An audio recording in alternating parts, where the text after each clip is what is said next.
So is Michael Pittman the most underrated wide receiver one in fantasy football? This is the Fantasy Sports Boss. Hit the subscribe button if you're new.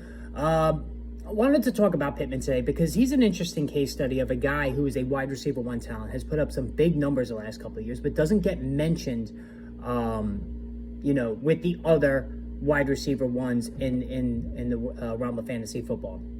And I think there's a few reasons for that I'm going to get into. But looking at the numbers, like Michael Pittman is the epitome of the PPR wide receiver. In 2021, he caught 88 passes. 2022, 99 passes. And then last year, 109 passes. Like, it was just a tremendous season last year for him.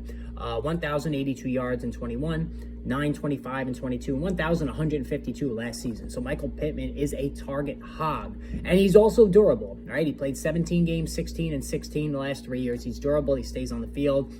He's caught 70% of his targets each of the last 2 seasons. So what that tells you is that Pittman knows how to get open, he knows how to run routes, and he's a very sure-handed receiver. These are all factors that contribute to big-time fantasy production. As a matter of fact, you can compare Michael Pittman to like almost like an Amon-Ra St. Brown kind of player, all right? And it goes all the way down to the lack of touchdowns. And for St. Brown, this was an issue up until last season. If you remember last preseason, I said if Amon-Ra St. Brown is going to graduate to high-end wide receiver one status, he's going to have to bump the touchdowns up, which he did. He hit the double digits mark in touchdowns. Now, Michael Pittman has that chore ahead of him as well. We already know he catches a ton of passes. He can post 1,000 receiving yards, but 6 touchdowns in 2021, only 4 each of the last 2 seasons. Those are very light touchdown totals, but 20 red zone targets last year. This was the 11th best among all wide receivers in fantasy football. So there was some negative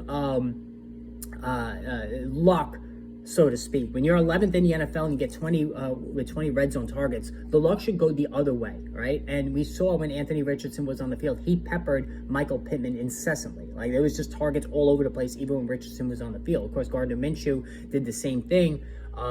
But the move back to Richardson should not impact Pittman in a negative way by any means. I think he's going to be fine. Of course, the big thing is if he can boost those touchdowns. So what I do like about Pittman, he's clearly the number 1 guy in this offense, the passing game. There's nobody that's even close to number 2. There's a huge gap there. He's going to get his 1,000+ yards. He's going to catch 100 passes. And if he can go out and catch 7, 8, 9 touchdowns, you're getting a low-end wide receiver one cost for a guy that could, quickly turn into a high-end wide receiver one. So I like Michael Pittman late in the 2nd round, early in the 3rd round. I think that's a good spot for him there.